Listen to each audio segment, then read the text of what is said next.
রাজধানী সহ দেশের বিভিন্ন স্থানে কালবৈশাখী ঝড়, ফসলের ব্যাপক ক্ষতি, ঝরে গেছে আমের মুকুল। বজ্রপাত ও শিলাবৃষ্টিতে নিহত 6। মারা গেলেন ময়মনসিংহে বিস্ফোরণে দগ্ধ খুলনা প্রকৌশল বিশ্ববিদ্যালয়ের শিক্ষার্থী দীপ্ত। বাঁচানো গেল না 4 বন্ধুর কাউকেই, বাড়ির মালিকের শাস্তির দাবি। রাজধানী শান্তিনগরে লিফটের দরজার চাপায় 9 বছরের শিশুর মৃত্যু। লিফটটি ত্রুটিপূর্ণ থাকলেও মেরামত করা হয়নি, অভিযোগ বাসিন্দাদের।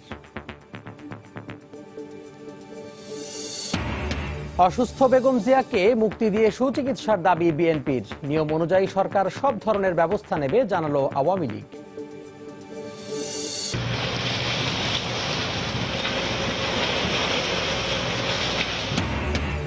কেরানীগঞ্জে বুড়িগঙ্গা তীরে বিআইডব্লিউটি এর অভিযানে গুড়িয়ে দেয়া হলো অবৈধ স্থাপনা। 2টি ডকইয়ার্ড সরিয়ে নেয়ার নির্দেশ।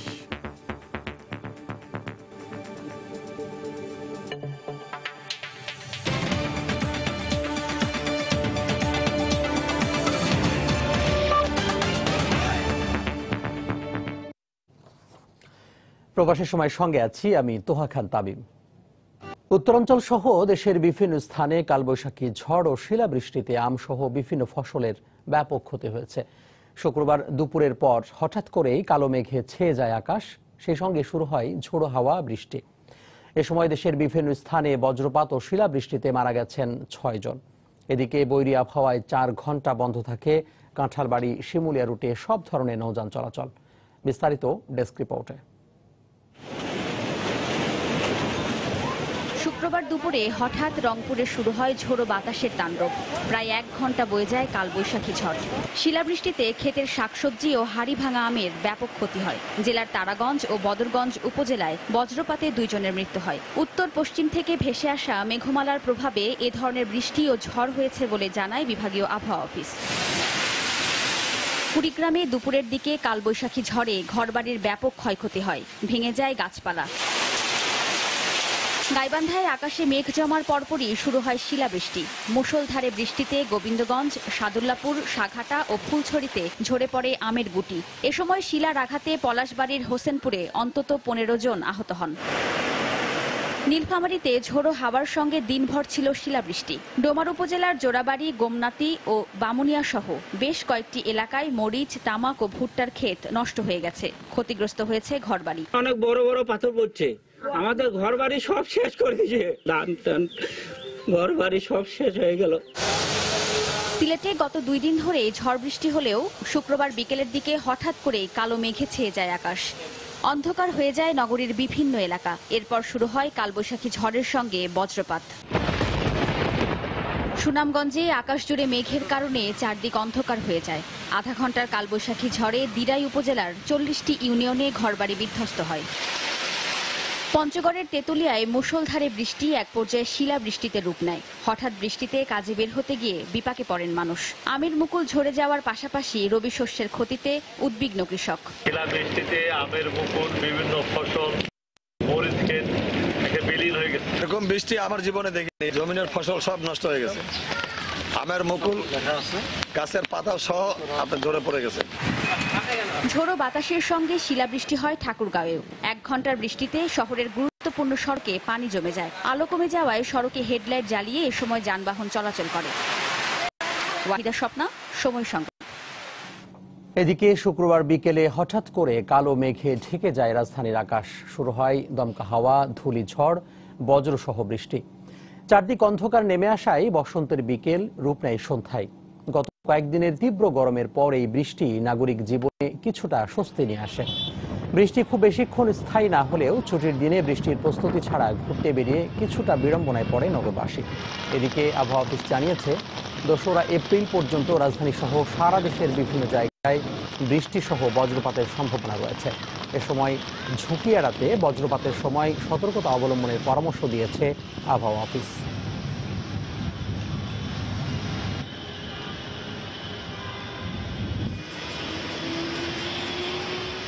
বৃষ্টি মানে ভালোই ঠান্ডা, ওয়েদারটা চেঞ্জ, এই বৃষ্টি অ্যাকচুয়ালি দরকার ছিল। ইমার্জেন্সি কাজে বের হওয়ার জন্য এখন বৃষ্টি নামতেছে, যেতে পারছি না, বাসের জন্য দাঁড়াচ্ছি, বৃষ্টিছি। এই কাজ থেকে আসছি, এখন বৃষ্টি অনেক, বাসের জন্য দাঁড়াই আছি। কালকে পরীক্ষা, যদি বৃষ্টিতে যদি ভিজে জ্বর আসে, হঠাৎ করে আগে তো জানি না যে বৃষ্টি হবে, তাহলে তো ছাতা নিয়ে রেডি হয়ে বেড়াতাম। কালো ক্লাউড এবং লাইটিনিং হয় এবং মুভ করার আগ পর্যন্ত দেখা যায় লাইটিনিং হয়, তারা কিন্তু বুঝতে পারতেছে যে এই ক্লাউডটা, যেহেতু তারা কৃষকরা অনেকটা অসচেতন, তারা অনেকটাই দেখা যায় যে ম্যাক্সিমাম যারা কৃষক মাঠে কাজ করে তারা দেখা যায় অন্যের জমিতে কাজ করে, যার ফলে তারা কিন্তু মাঠ থেকে উঠে আসতে পারে না। এটার জন্য বিশেষ করে সচেতনতার দরকার। আগামী 1-2 তারিখ পর্যন্ত আপনার বিশেষ করে সম্ভাবনা রয়েছে, বিশেষ করে ঝড় বৃষ্টির সম্ভাবনা রয়েছে। অন্য প্রসঙ্গ, ময়মনসিংহের ভালুকায় বিস্ফোরণে দগ্ধ খুলনা প্রকৌশল বিশ্ববিদ্যালয়ের 4 শিক্ষার্থীর কাউকেই বাঁচানো গেল না। মাস্টারবাড়ি এলাকায় 6তলা ভবনে বিস্ফোরণে গুরুতর আহত দীপ্ত শুক্রবার সকালে মারা যান। বৃহস্পতিবার রাতে মারা যান শাহিন মিয়া। বিস্ফোরণের ঘটনায় মৃত্যু হল একই বিভাগের 4 মেধাবী শিক্ষার্থীর। এদিকে ভবন মালিকের অবহেলায় বিস্ফোরণের ঘটনা ঘটেছে অভিযোগ করে শোকাহত স্বজন ও সহপাঠীরা সুষ্ঠু তদন্ত ও বিচার দাবি জানিয়েছেন। 4 শিক্ষার্থী নিহতের ঘটনায় কুয়েটে 3 দিনের শোক ঘোষণা করা হয়েছে। একে একে 3 সহপাঠীকে হারিয়ে মনকে বোঝাতে পারছে না খুলনা প্রকৌশল বিশ্ববিদ্যালয়ের শিক্ষার্থীরা। গত 1 সপ্তাহে একে একে 4 সহপাঠীকে হারিয়ে যেন শোকে পাথর তাদের বন্ধু, শিক্ষক ও স্বজনরা। 5 ওয়াক্ত নামাজ পড়তো, আর একজন হিন্দু, আসলে ওর মতো বন্ধু আসলে পাওয়া মুশকিল। ছোটবেলা থেকে খুব ব্রিলিয়ান্ট, ওর প্রচেষ্টাতে ও এই পর্যন্ত আসছে। বৃহস্পতিবার রাত 12টার দিকে চিকিৎসাধীন অবস্থায় মারা যান হাফিজুর। শুক্রবার সকালে দীপ্ত, গত বুধবার চিকিৎসাধীন অবস্থায় ঢাকা মেডিকেলে মারা যান শাহিন। এছাড়া 25 মার্চ ঘটনাস্থলেই মারা যান তাওহিদুল। 4 শিক্ষার্থী খুলনা প্রকৌশল বিশ্ববিদ্যালয়ের বস্ত্র প্রকৌশল বিভাগের মেধা তালিকায় 1 থেকে 7-এর মধ্যে ছিলেন। তারা পড়াশোনা শেষ করে ভালুকার একটি প্রতিষ্ঠানে ইন্টার্নশিপ করছিলেন। বার্নের অ্যামাউন্ট, সাথে ইনহেলেশন ইনজুরি এবং ডেপথ, এই কারণে পেশেন্টগুলো আমরা আমাদের সর্বোচ্চ লেভেলে চেষ্টা দিচ্ছি। আমরা আসলে রোগীগুলোকে আমরা সেভ করতে পারিনি, এটা আমাদের জন্য অত্যন্ত দুঃখজনক। দীপ্ত সরকার ও হাফিজুরের মরদেহ ময়নাতদন্ত শেষে তাদের গ্রামের বাড়িতে সমাহিত করা হবে। মেধাবী সহপাঠী আর শিক্ষার্থীদের হারিয়ে শোকাহত তাদের বন্ধু, শিক্ষক ও স্বজনরা। বিস্ফোরকের ঘটনার দ্রুত তদন্ত করে দোষীদের দৃষ্টান্তমূলক শাস্তি চান তারা। টোটাল 4 বন্ধুকে আমরা এখন পর্যন্ত 2 জন বন্ধুকে খবর দেওয়া হয়েছে, কিন্তু আমরা কেউ মাটি দিতে যেতে পারিনি, কারণ ওদের বাকি বন্ধুদের জন্য এখানে আমাদের থাকতে হয়েছে। যারা আমাদের স্টুডেন্ট আছে, টিচার, সবাই মর্মাহত। অচিরেই এই ভবন মালিক এবং এই ত্রুটিপূর্ণ গ্যাস সংযোগের সুষ্ঠু বিচার যেন হয়। এ ঘটনায় পুলিশ বাদী হয়ে একটি মামলা দায়ের করেছে। ভালুকার একটি 6তলা ভবনের 3য় তলায় বাসা ভাড়া নিয়ে থাকতেন তারা। 24 মার্চ রাতে গ্যাস লাইন বিস্ফোরণে গুরুতর দগ্ধ হন 4 শিক্ষার্থী। হাবিবুল ইসলাম হাবিব, সময় সংবাদ, ঢাকা।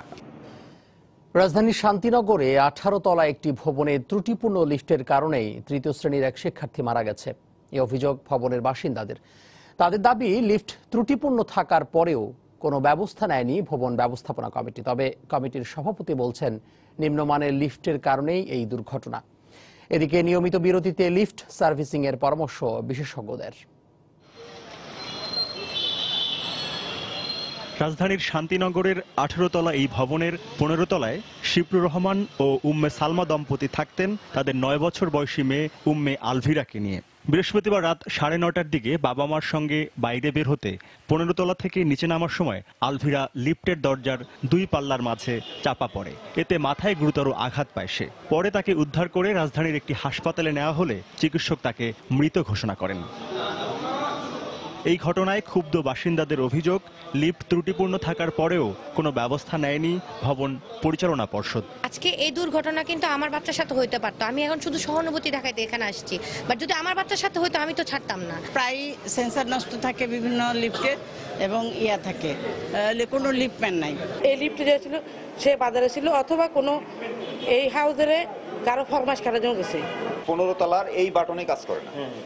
আপনি যখন নিচে আসবেন তখন আপনাকে এইটা দিয়ে তখন উপরে নেওয়ার জন্য আপনাকে থামবে, তারপরে হচ্ছে আপনি নিচে ক্লিক করে নিচে আসবেন। মাঝে মাঝে উপরে যদি কল দেওয়া থাকে উপরে গিয়ে তারপরে হচ্ছে আপনাকে নিচে আসতে হবে। সেখান থেকে আসার পর রাত্রে আমাদেরই ভাই আরেক ভাই পাশের লিফটে উঠছে, সে অন্তত 15 মিনিট আটকে ছিল।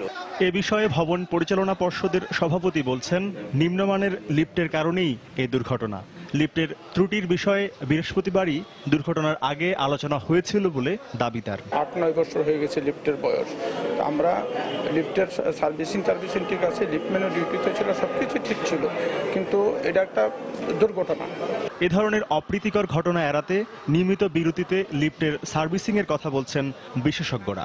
প্রেসার সুইচ এবং এই সেন্সর কাজ করছে কিনা এটা দেখে নেওয়া দরকার। এটা খুব বেশি না, নিচে একটু হাত বাড়িয়ে নিয়ে দেখে নিলেই হয় সেফটি ভাবে। কাজ না করলে এটা ইমিডিয়েটলি সারায় দেওয়া দরকার। পরবর্তীতে প্রতি মাসে যে মেইনটেনেন্স হয় এটার একটা চেক লিস্ট থাকা উচিত এবং সেফটিতে দয়া করে কোনো কার্পণ্য না করা উচিত। লিফটের দুর্ঘটনা এড়াতে সচেতনতা বাড়ানোর উপর সবচেয়ে বেশি জোর দিচ্ছেন সংশ্লিষ্টরা। তরিকুল ইসলাম সৌরভ, সময় সংবাদ, ঢাকা।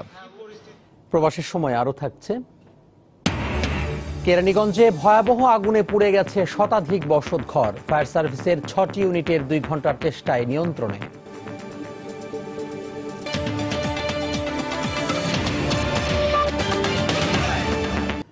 কারাগারে বেগম জিয়ার অসুস্থতা নিয়ে উদ্বেগ জানিয়ে তাকে মুক্তি দিয়ে সুচিকিৎসার দাবি জানিয়েছে বিএনপি। শুক্রবার সকালে নয়াপল্টনে দলের কেন্দ্রীয় কার্যালয়ে সংবাদ সম্মেলনে মহাসচিব মির্জা ফখরুল ইসলাম আলমগীর একথা বলেন। বেগম জিয়ার শারীরিক অবস্থার অবনতি ঘটছে দাবি করে তিনি বলেন, রাজনীতি থেকে দূরে রাখতেই সরকার তাকে কারাগারে বন্দী করে রেখেছে।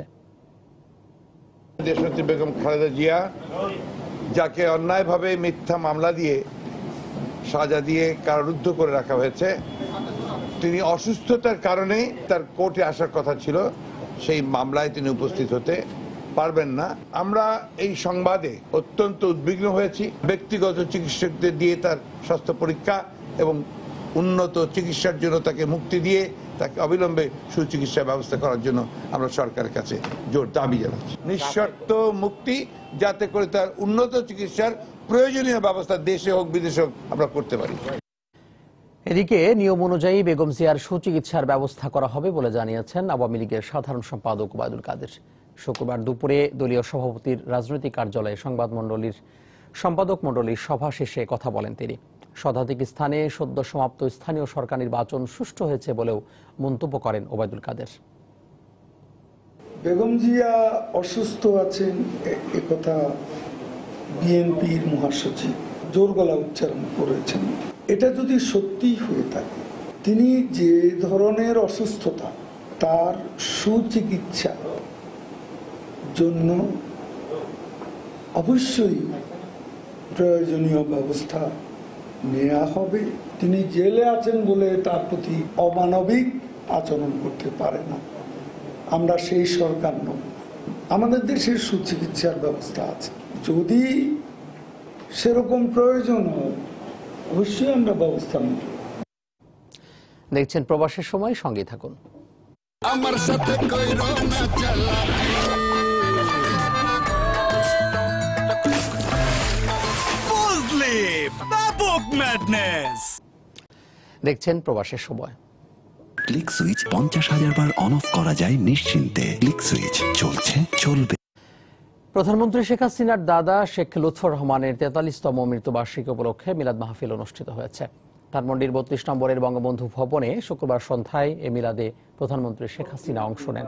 এ সময় বঙ্গবন্ধু ও 75-এর 15 আগস্টের অন্যান্য শহীদের আত্মার শান্তি কামনা করে বিশেষ মোনাজাত করা হয়। দোয়ায় দেশের শান্তি ও অগ্রগতি কামনা করা হয়। মিলাদ মাহফিলে পরিবারের সদস্য এবং প্রধানমন্ত্রী কার্যালয়ের উচ্চপদস্থ কর্মকর্তারা উপস্থিত ছিলেন।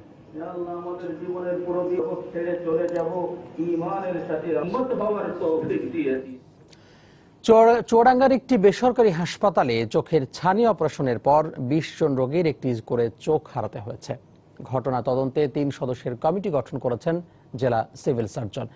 অভিযুক্ত হাসপাতালের প্রশাসকের দাবি, অস্ত্রোপচারের সময় ভারতীয় অরোল্যাব কোম্পানির অরোব্লো নামক ওষুধ রোগীদের চোখে ব্যবহার করা হয়, যাতে ক্ষতিকর ব্যাকটেরিয়া ছিল। চুয়াডাঙ্গা প্রতিনিধি মাহফুজ মামুনের তথ্য ছবি নিয়ে ডেস্ক রিপোর্ট। গত 5 মার্চ চুয়াডাঙ্গা শহরের ইম্প্যাক্ট মাসুদুল হক মেমোরিয়াল কমিউনিটি হেলথ সেন্টারে 24 জন রোগী চোখের ছানির অস্ত্রোপচার করে। পরবর্তীতে তীব্র যন্ত্রণায় কাতর হয়ে পড়ে অস্ত্রোপচার করা 10 জন নারী ও 10 জন পুরুষ। এরপর 20 মার্চ ঢাকার ইসলামিয়া চক্ষু হাসপাতালে তাদের চিকিৎসার জন্য পাঠায় বেসরকারি হাসপাতালটি। সেখানে যন্ত্রণা নিরসনে ও অন্য একটি চোখ বাঁচাতে প্রত্যেকেরই একটি করে চোখ তুলে ফেলা হয়। দরিদ্র মানুষগুলো ক্ষতিপূরণের পাশাপাশি এই দুর্ঘটনার বিচার দাবি করেছেন। অপারেশন করে দিলে যে 2-3 দিন পরে চোখে জ্বালা পড়া শুরু হইলো। কেমন জ্বালা পোড়া, ঘরের ডাক বাড়ির ডাক। ওরা আমার খবর দিয়ে সকাল 6টার দিকে ঢাকায় নিয়ে গেল। ঢাকায় নিয়ে গিয়ে ওখান থেকে চোখ উঠাই দিচ্ছে। আমরা দাবি করেছি ওনাদের কাছে কিছু, যে আমাদের তো মানুষ এখন অচল হয়ে গেল, কিভাবে আমরা চলবো, সংসার চলবে। তবে ঠিক আছে, আমরা ব্যবস্থা করব।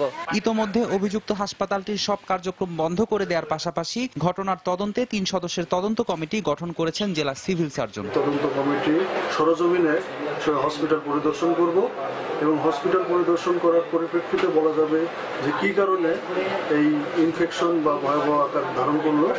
সেখানে অনেক কারণ থাকতে পারে, আমরা সেগুলো পরীক্ষা নিরীক্ষা করে দেখব। হাসপাতালটির প্রশাসকের দাবি, ভারতীয় অরোল্যাব কোম্পানির অরোব্লু নামক ওষুধের ক্ষতিকর ব্যাকটেরিয়াই এই দুর্ঘটনার জন্য দায়ী। ক্ষতিগ্রস্তদের সহায়তা দেওয়ার আশ্বাস দিয়েছেন তিনি। অরোব্লু নামক একটা জিনিস, যেটা চোখের অপারেশনের আমরা চোখের ভিতরে ব্যবহার করি, ওর ভিতরে আমরা ব্যাকটেরিয়া পাই এবং পরবর্তীতে ইসলামিয়া আই হসপিটালে ওই চোখের ওই সমস্ত রোগীদের চোখের পুল নিয়ে যে দেখা যায় ওখানেও গ্রাম নেগেটিভ অর্গানিজম আছে। অন্য চোখকে বাঁচানোর জন্যই কিন্তু এই চোখটা তুলে ফেলা বা যে শব্দটা, এছাড়াও এটা ব্রেনে যে মারাত্মকভাবে এনকেফালাইটিস হতে পারে। এ ঘটনায় গঠিত তদন্ত কমিটি আগামী 2 এপ্রিলের মধ্যে তদন্ত প্রতিবেদন দাখিল করবে। সময় সংবাদ, চুয়াডাঙ্গা। হবিগঞ্জে বিউটি আক্তার ধর্ষণ ও হত্যা মামলার প্রধান আসামি এখনও পুলিশের ধরাছোঁয়ার বাইরে। ঘটনার 13 দিন পেরিয়ে গেলেও গ্রেফতার হয়নি বাবুল মিয়া। এতে হতাশা আর নিরাপত্তাহীনতায় ভুগছে বিউটির পরিবার। প্রধান আসামিকে গ্রেফতারে অভিযান চলছে বলে জানিয়েছে পুলিশ। নির্মমে ঘটনার সুষ্ঠু বিচার দাবি করেছেন এলাকাবাসী। হবিগঞ্জ প্রতিনিধি রাশেদ আহমদ খানের তথ্য ছবি নিয়ে ডেস্ক রিপোর্ট। হবিগঞ্জ সদর উপজেলার ব্রাহ্মণডোরা গ্রামের দিনমজুর ছায়েদ মিয়ার মেয়ে বিউটিকে ধর্ষণের পর হত্যার ঘটনায় পেরিয়ে গেছে 13 দিন। 17 মার্চ সকালে বাড়ির পাশের জমি থেকে বিউটির লাশ উদ্ধার করে পুলিশ। এ ঘটনায় শায়েস্তাগঞ্জ থানায় প্রতিবেশী বাবুল মিয়াকে প্রধান আসামি করে মামলা করে পরিবার। কিন্তু প্রধান আসামি এখনো গ্রেফতার না হওয়ায় নিরাপত্তাহীনতায় ভুগছে বিউটির পরিবার। স্বজনরা জানান, স্কুলে যাওয়া আসার পথে প্রায়ই বিউটিকে উত্ত্যক্ত করত প্রতিবেশী বাবু। একসময় অতিষ্ঠ হয়ে লেখাপড়া ছেড়ে দেয় বিউটি, তবুও শেষ রক্ষা হয়নি। অপহরণের 19 দিন পর 9 ফেব্রুয়ারি অসুস্থ অবস্থায় বিউটিকে বাসার পাশে ফেলে রেখে যায় বাবু। এ অবস্থায় 17 ফেব্রুয়ারি মেয়ের নিরাপত্তা চেয়ে আমুলি আদালতে আবেদন করেন নির্যাতিতার পরিবার। বাধ্য হয়ে 4 মার্চ নারী ও শিশু নির্যাতন দমন আইনে মামলা করেও প্রতিকার মেলেনি। সুষ্ঠু বিচারের দাবি করেছেন এলাকাবাসী। বাবুলের লাগে আমার মেয়েটা লেখাপড়া করতে পারছে না, 2বার নারী নির্যাতন করলো, এরপরে আমার মেয়েটা হত্যা হইরা ফালাইলো। এখন আমরা কিভাবে ছেলে সন্তান নিয়ে গ্রামের মেয়ে আমরা থাকি? বাবুল একজন সন্ত্রাস, মদ খায় গাঞ্জা খায়, মানে মেয়ের উপরে অত্যাচার করে, এর কোনো পুলিশে কিচ্ছু করতে পারতেছে না। এই ঘটনাটা যে আর এরকম না হয়, আর এর উপযুক্ত বিচারিত ফাঁসি চাই। মানবাধিকার কর্মীদের অভিযোগ, পুলিশের দায়িত্বহীনতার কারণেই এই নৃশংস ঘটনা। অবিলম্বে মামলার প্রধান আসামিকে গ্রেফতারের দাবি জানিয়েছেন তারা। মামলা হওয়ার পরপরই যদি আসামিদেরকে ধরা হতো তাহলে দ্বিতীয়বার এবং বিউটি অপহৃত হতো না। হত্যাকাণ্ডের বিপরীতে আমরা যেমন বাবুলকেও দায়ী করি, পুলিশের নিষ্ক্রিয়তা একটা অন্যতম কারণ। মামলার প্রধান আসামি বাবুলকে গ্রেফতারে অভিযান চলছে বলে জানিয়েছে পুলিশ। 2 জন আসামির মধ্যে অলরেডি আমরা ইতিমধ্যে একজন আসামিকে গ্রেপ্তার করছি এবং বিজ্ঞ আদালতে সোপর্দ করছি এবং আরেকজন আসামিকে গ্রেপ্তারের জন্য পুলিশের অভিযান অব্যাহত আছে। এই ঘটনায় পুলিশের পক্ষ থেকে 3 সদস্যের তদন্ত কমিটি গঠন করা হয়েছে। সময় সংবাদ, হবিগঞ্জ। শিশুদের মাঝে ইন্টারনেট ব্যবহারের প্রবণতা বাড়লেও ইউনিসেফ বলছে দেশের 13% শিশু কিশোরের মাধ্যমে হয়রানির শিকার হচ্ছে। এছাড়া এই বয়সীদের মধ্যে বাড়ছে তথ্যের অপব্যবহারের ঝুঁকি। এমন পরিস্থিতিতে নিরাপদ ইন্টারনেট ব্যবহারে শিশু কিশোরদের মাঝে সচেতনতা বাড়াতে রাজধানীতে আয়োজন করা হয় বিশেষ কর্মসূচির। এতে 10,000-এর বেশি শিক্ষার্থী, শিক্ষক, অভিভাবক অংশ নেন। আজকে শিশু আগামী দিনের ভবিষ্যৎ, তাই আগামী দিনের চ্যালেঞ্জ মোকাবেলায় শিশুদের প্রস্তুত করতে প্রযুক্তি শিক্ষার বিকল্প নেই। কিন্তু অভিভাবক এমনকি বিদ্যালয়ের শিক্ষকদের অসচেতনতা হুমকির মুখে ফেলে দিচ্ছে কোমলমতি শিশুদের প্রযুক্তি শিক্ষার নিরাপদ ব্যবহার। এ বিষয়ে জনসচেতনতা বাড়াতে রাজধানীর বঙ্গবন্ধু শেখ মুজিবুর রহমান নব থিয়েটারে ফেসবুক ও ইউনিসেফের যৌথ উদ্যোগে দিনব্যাপী শিশুদের জন্য নিরাপদ ইন্টারনেটের ব্যবহার শীর্ষক কর্মসূচির আয়োজন করা হয়, যেখানে 100টি বিদ্যালয়ের 10,000-এর বেশি শিক্ষার্থী, শিক্ষক ও অভিভাবকরা অংশ নেন। স্টলগুলোতে সামাজিক যোগাযোগ মাধ্যমের পরিবর্তে শিক্ষামূলক কাজে ইন্টারনেট ব্যবহারে শিশুদের উদ্বুদ্ধ করা হয়।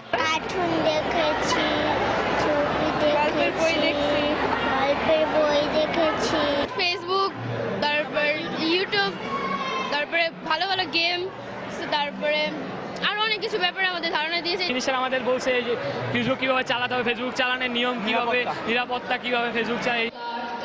অনুষ্ঠানে তথ্য ও যোগাযোগ প্রযুক্তি প্রতিমন্ত্রী জুনায়েদ আহমেদ পলক বলেন, ডিজিটাল দুনিয়ার বিপদ থেকে শিশুদের রক্ষা করতে পরিবারের পাশাপাশি গুরুত্বপূর্ণ ভূমিকা রাখতে পারেন শিক্ষকরা।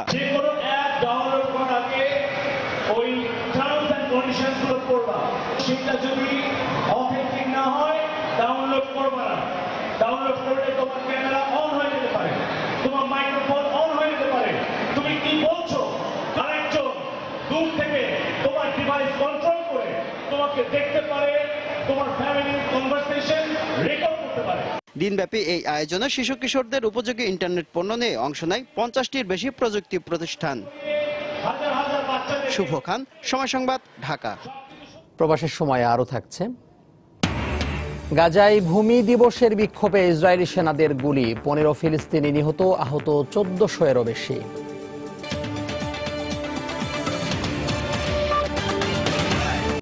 এইচএসসি পরীক্ষায় প্রশ্ন ফাঁস ঠেকাতে শিক্ষামন্ত্রী কোচিং সেন্টার বন্ধের নির্দেশ দিলেও মানছে না অনেকেই। সকাল থেকে রাত পর্যন্ত দেদারসে পরীক্ষার্থীদের কোচিং করাচ্ছে নামি বেনামি কোচিং সেন্টারগুলো। শিক্ষাবিদরা বলছেন, প্রশ্ন ফাঁসের অন্যতম মাধ্যম কোচিং বাণিজ্য বন্ধ করতে না পারলে এবারও প্রশ্ন ফাঁস ঠেকাতে ব্যর্থ হবে সরকার। বিস্তারিত পিঙ্কি আক্তারের রিপোর্টে। হ্যাঁ, হচ্ছে আমাদের 4 থেকে 10 পর্যন্ত, আমাদের এখানে ইন্টারমিডিয়েট নাই। বারবার কোচিং করানোর কথা অস্বীকার করলেও সময় সংবাদের অনুসন্ধানে এবারে এইচএসসি পরীক্ষার্থীদের কোচিং করানোর প্রমাণ মিলে সজীব কোচিং সেন্টারে।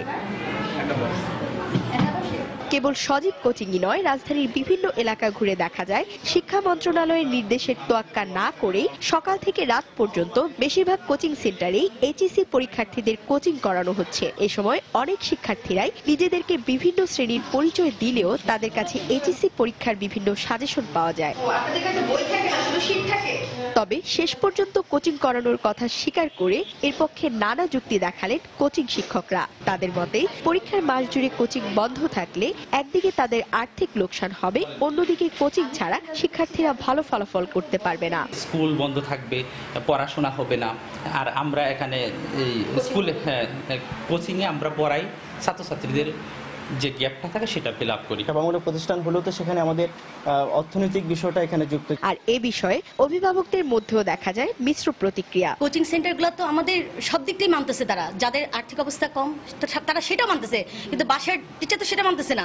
স্কুলে পড়ে না, বাধ্য হয়ে আমরা কোচিং এ আসি। শিক্ষাবিদরা বলছেন, কোচিং কেন করে সেটার কারণ উদ্ঘাটন করে প্রয়োজনীয় ব্যবস্থা নিতে হবে, নতুবা প্রশ্ন ফাঁস ঠেকানো সম্ভব নয়। আমরা বরং কার্যকরভাবে যদি সমাধান করতে চাই সমস্যাটির, তাহলে আমি যেটা বললাম, আমাদের পাঠ্যপুস্তক ভালো তৈরি করতে হবে, আমাদের ভালো ভালো স্নাতকদের শিক্ষকতা পেশায় আনতে হবে, কোনো স্কুল কলেজে যাতে শিক্ষকের অপ্রতুলতা না থাকে এই ব্যবস্থাগুলো করতে হবে। শিক্ষায় আরো বিনিয়োগ করতে হবে। চলতি বছর এসএসসি পরীক্ষা চলাকালীনও কোচিং সেন্টার বন্ধের নির্দেশ দেওয়া হলেও তা অমান্য করেই কোচিং সেন্টারগুলো অব্যাহত রাখে তাদের বাণিজ্য। পরীক্ষার সময় বেশিরভাগ কোচিং সেন্টার তাদের কার্যক্রম খোলা রাখেন, যেখানে কিনা শর্টকাট ওয়েতে পাশ করা, সংক্ষিপ্ত সাজেশন কিংবা কোনো কোনো ক্ষেত্রে প্রশ্ন ফাঁসের লোভে ছোটেন শিক্ষার্থীরা। তাই প্রশ্ন ফাঁসের অন্যতম মাধ্যম এ সমস্ত কোচিং সেন্টার বাণিজ্যে লাগাম টেনে ধরতে না পারলে এবারও প্রশ্ন ফাঁস ঠেকানো অনেকটা অসম্ভব হয়ে পড়বে বলে আশঙ্কা করছেন শিক্ষাবিদরা। পিঙ্কি আক্তার, সময় সংবাদ, ঢাকা। বৃষ্টি আর ঝোড়ো হাওয়ায় নির্ধারিত কেন্দ্রে 1 ঘন্টারও বেশি সময় বিদ্যুৎ না থাকায় রূপালী ব্যাংকের ক্যাশ অফিসার পদের লিখিত পরীক্ষা বাতিল করেছে ব্যাংকার্স সিলেকশন কমিটি। রাজধানী মহানগর মহিলা কলেজ কেন্দ্রে প্রাকৃতিক দুর্যোগের কারণে বিদ্যুৎ বিচ্ছিন্ন থাকায় প্রার্থীরা পরীক্ষায় অংশ নিতে পারেননি। এ অবস্থায় সাদা খাতাও জমা দেওয়ার কথা জানান অনেকে। পরে অভিযোগের যৌক্তিকতা বিবেচনা করে পরীক্ষা বাতিল করে ব্যাংকার্স সিলেকশন কমিটি। এদিকে পরীক্ষার বাতিলের সিদ্ধান্তে সন্তোষ প্রকাশ করেছেন প্রার্থীরা।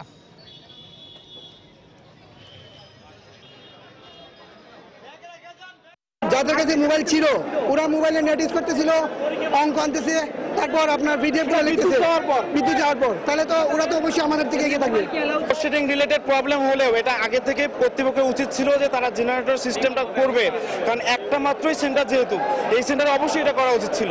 প্রাকৃতিক দুর্যোগজনিত কারণে ইলেকট্রিসিটি না থাকায় এই কলেজের মান্যবর প্রিন্সিপাল মহোদয় যথাযথভাবে চেষ্টা করেছেন, কর্তৃপক্ষকে বারবার অনুরোধ করেছেন, কিন্তু বাইরে বিপর্যয়জনিত কারণে প্রাকৃতিক দুর্যোগজনিত কারণে ইলেকট্রিসিটি সাপ্লাই দেওয়া সম্ভব হয়নি। তো সার্বিক দিক বিবেচনা করে আমরা এই পরীক্ষাটা বাতিল ঘোষণা করছি। কেরানীগঞ্জে ভয়াবহ আগুনে 10টি দোকান সহ শতাধিক বসতঘর পড়ে গেছে। শুক্রবার সন্ধ্যায় আগারনগর এলাকায় এই অগ্নিকাণ্ড হয়। ফায়ার সার্ভিস জানায় শুক্রবার সন্ধ্যা 7:30টার দিকে সুলতান ভান্ডারির বাড়ির একটি বসতঘরে আগুন লাগে। মুহূর্তের মধ্যে তা চারদিকে ছড়িয়ে পড়ে। এতে জুতা ও মুদি সহ 10টি দোকান এবং 90টি বসতঘর পড়ে যায়।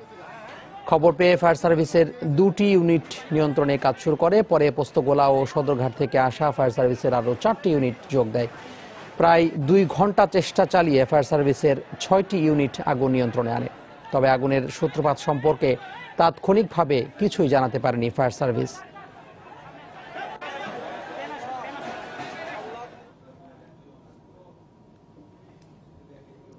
গ্রীষ্ম শুরুর আগে রাজধানীতে দেখা দিয়েছে পানি সংকট। গত কয়েকদিন থেকে পানি পাচ্ছেন না নগরের বেশ কয়েকটি এলাকার বাসিন্দারা। এছাড়া অনিয়মিত পানি সরবরাহ ও ময়লা দুর্গন্ধে চরম পানি কষ্টে নগরবাসী। তাদের অভিযোগ, গরম এলেই নিয়মিত পানি সরবরাহ দিতে পারে না ওয়াসা। তবে ওয়াসা বলছে পাম্পের যান্ত্রিক ত্রুটির কারণে সাময়িক পানি সরবরাহ বন্ধ আছে। বিশ্লেষকরা বলছেন সংকট নিরসনে দীর্ঘমেয়াদী সমাধান দরকার। এহসানুল হক শাওনের রিপোর্ট। রাজধানীর উত্তরপাড্ডার সাতারকুল রোড, 1 মাস ধরে পানি পাচ্ছেন না এলাকাবাসী। রীতিমতো ছোটাছুটি করে লাইনে দাঁড়িয়ে অন্যের বাড়ি থেকে পানি সংগ্রহ করতে হয় তাদের। এজন্য ক্ষোভ এলাকাবাসীর। লাইনে অনেক দিন ধরে পানি নাই, আমাদের পানি টানতে টানতে অসুস্থ হয়ে গেছে, অনেক সমস্যা হয়ে গেছে।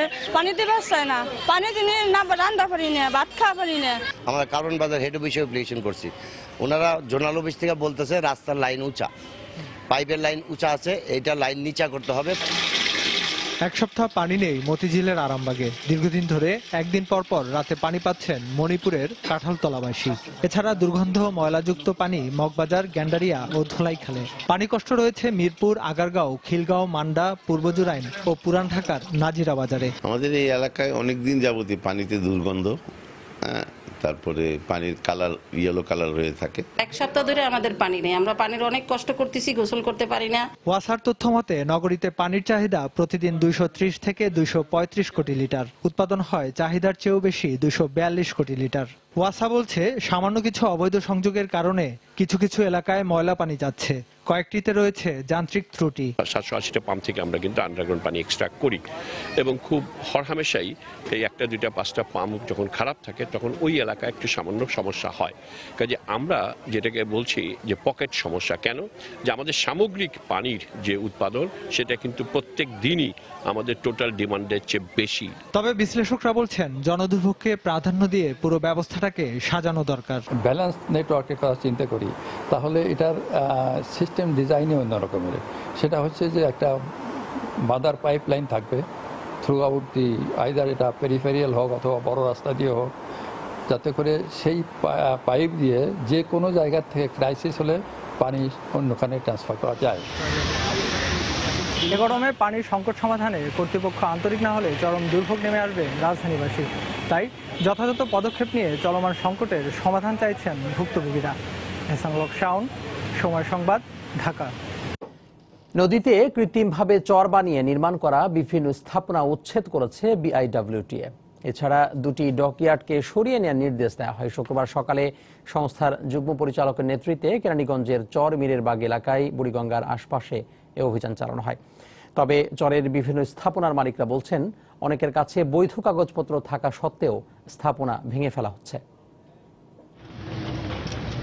গল্পে পুকুর চুরির কথা শোনা গেলেও বাস্তবে কেরানীগঞ্জের চর মীরের বাগ এলাকায় ঘটেছে নদী চুরির মতো ঘটনা। বিআইডব্লিউটিএ বলছে দখলের উদ্দেশ্যেই ধীরে ধীরে আবর্জনা আর বালু ফেলে ভরাট করে গড়ে তোলা হয়েছে বুড়িগঙ্গার এই চর। তার উপর এখানে গড়ে উঠেছে স্থায়ী স্থাপনা আর ডকইয়ার্ড। শুক্রবার এই অভিযানে তাই গুড়িয়ে দেয়া হয় এসব স্থাপনা। যদিও ভূমি কিংবা ডকইয়ার্ডের মালিকরা বলছেন বৈধভাবেই এখানে স্থাপনা করেছেন তারা। যদি দেখা যায় হ্যাঁ সরকারের কাগজপত্র সঠিক নাই, তাদের নোটিশ দিব 7 দিনের 10 দিনের 1 মাসে আপনারা মালামাল সরাই নেন, যাতে আপনাদের কোনো ক্ষতিগ্রস্ত না। তারা যদি না সরায় তাহলে ভেঙে দিব। পারমিশন দিলেই সেটা বৈধ হবে, ভূমি মালিকানা থাক আর না থাক। আমরা যারা এখানে আছি, ভূমি মালিক যারা আছি, তাদের বেশিরভাগই মালিকানা ঠিক আছে। আমি যতটুকু দেখেছি, মাঝখানে হয়তো 2-1 কথা বলতে পারবো না। শুধু এই চরমিরের বাগি নয়, আশেপাশে গড়ে ওঠা এমন অবৈধ স্থাপনা তুলে দিয়ে বুড়িগঙ্গাকে দখলমুক্ত করা হবে বলে জানিয়েছে বিআইডব্লিউটিএ। আমরা যেখানে দাঁড়িয়ে আছি এই থেকে আপনার সোজা আপনার এই বরাবরে আপনার এটা কিন্তু আপনার সিএস এবং আরএস দুটো জরিপেই কিন্তু এটা নদী। সরকারের যে সিদ্ধান্তগুলো আমরা এই এক্সকেভেশন করে এই চট মানে বালিটা ভরাটকৃত অংশটা আমরা অবমুক্ত করব, নদীর জায়গা নদীকে আমরা ফিরিয়ে দিব। স্থাপনা উচ্ছেদ শেষ হলে চট ড্রেজিং এর মাধ্যমে আবারও নদীর সীমানা বাড়ানো হবে বলেও জানান কর্তৃপক্ষ। রাশেদ লিমন, সময় সংবাদ, ঢাকা। এবার প্রবাসের কিছু খবর। বিএনপি চেয়ারপারসন বেগম খালেদা জিয়াকে নিঃশর্ত মুক্তি দিয়ে অবিলম্বে তত্ত্বাবধায়ক সরকারের অধীনে নির্বাচন দেওয়ার দাবি জানিয়েছে বাংলাদেশ জাতীয়তাবাদী সামাজিক সাংস্কৃতিক সংস্থা জাসাসের কুয়েত শাখা। মহান স্বাধীনতা দিবস উপলক্ষে আয়োজিত এক আলোচনা সভায় এই দাবি জানান বক্তারা। জাসাসের আহ্বায়ক আখতারুজ্জামানের সভাপতিত্বে ও সদস্য সচিব শফিকুল ইসলামের সঞ্চালনায় অনুষ্ঠান পরিচালিত হয়। এতে প্রধান অতিথি হিসেবে উপস্থিত ছিলেন কুয়েতে বিএনপির সাধারণ সম্পাদক প্রকৌশলী কাজী মঞ্জুরুল আলম। তিনি দেশ বিদেশে সকল বিএনপি নেতাকর্মীদের প্রতি ঐক্যবদ্ধ হয়ে রাজপথে নামার আহ্বান জানান। অনুষ্ঠানে অন্যান্যদের মধ্যে উপস্থিত ছিলেন সোয়েব আহমেদ, মাইনুদ্দিন, আবুল হাশেম এনাম, রফিকুল্লাহ ভূঁইয়া সহ আরও অনেকে। সৌদি আরবের রিয়াদে মহান স্বাধীনতা ও জাতীয় দিবস উপলক্ষে আলোচনা সভা করেছে রিয়াদ শাখা আওয়ামী লীগ। বৃহস্পতিবার নোভা ইস্তারাই ফ্রেন্ডস অব বাংলাদেশের ব্যানারে এই সভা অনুষ্ঠিত হয়। এতে সভাপতিত্ব করেন সালাউদ্দিন আহমেদ ফারুক। অনুষ্ঠানে প্রধান অতিথি হিসেবে উপস্থিত ছিলেন রিয়াদ বাংলাদেশ দূতাবাসের রাষ্ট্রদূত গোলাম মসি। আর উপস্থিত ছিলেন দূতাবাসের প্রেস সচিব ফখরুল ইসলাম, ডক্টর রেজাউল করিম, জাকির হোসেন সহ আওয়ামী লীগের অন্যান্য নেতৃবৃন্দ। দেশের উন্নয়নের ধারাবাহিকতা রক্ষায় আগামী জাতীয় নির্বাচনে নৌকাকে বিজয়ী করতে সকলকে ঐক্যবদ্ধভাবে কাজ করার আহ্বান জানান বক্তারা।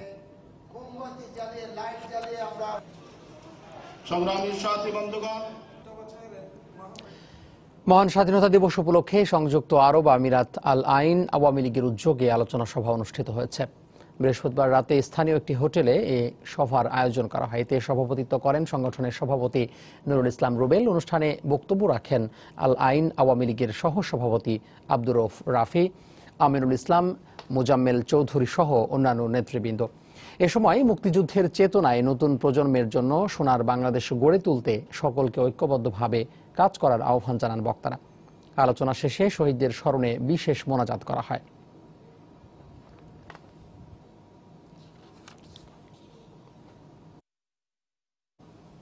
মালয়েশিয়ায় বাংলাদেশিদের নকল কাজের পারমিট সরবরাহের অভিযোগে এক ভুয়া ইমিগ্রেশন পুলিশ কর্মকর্তাকে আটক করেছে দেশটির অভিবাসন বিভাগ। শুক্রবার এক সংবাদ সম্মেলনে তথ্য জানান ইমিগ্রেশন বিভাগের মহাপরিচালক দাতুক সেরি মুস্তাফার আলী। তিনি জানান, কয়েকজন বাংলাদেশির জন্য অপেক্ষা করার সময় সানওয়ে সিটি মলের সামনে থেকে জেমস তাই নামের ওই মালয়েশিয়ার নাগরিককে আটক করা হয়। এ সময় তার কাছ থেকে বেশ কিছু ভুয়া ভিজিটিং কার্ড, বাংলাদেশি ও ভিয়েতনামের শ্রমিকদের জন্য তৈরি করা নকল স্পেশাল পাস উদ্ধার করা হয়। এরপর তার বাসায় তল্লাশি চালিয়ে ইমিগ্রেশন পুলিশের ইউনিফর্ম এবং শ্রমিকদের কাজের পারমিটের বিভিন্ন কাগজপত্র সহ অভিবাসন বিভাগের সরঞ্জামাদিও উদ্ধার করা হয় বলে জানায় অভিবাসন বিভাগ।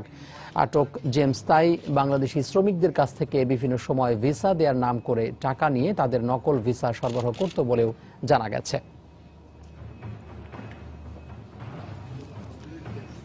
এ পর্যায়ে শীর্ষ সংবাদগুলো জানিয়ে দিচ্ছি আরও একবার।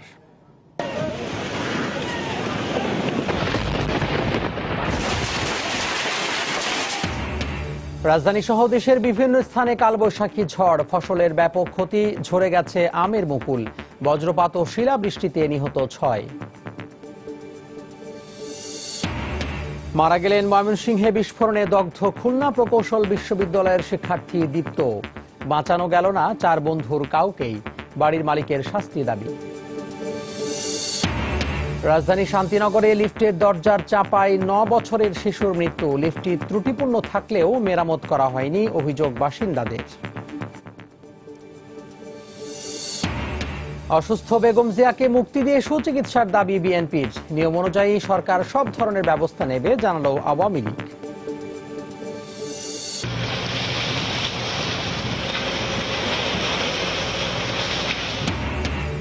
কেরানীগঞ্জে বুড়িগঙ্গা তীরে বিআইডব্লিউটি এর অভিযানে গুড়িয়ে দেয়া হলো অবৈধ স্থাপনা। দুটি ডকইয়ার্ড সরিয়ে নেওয়ার নির্দেশ।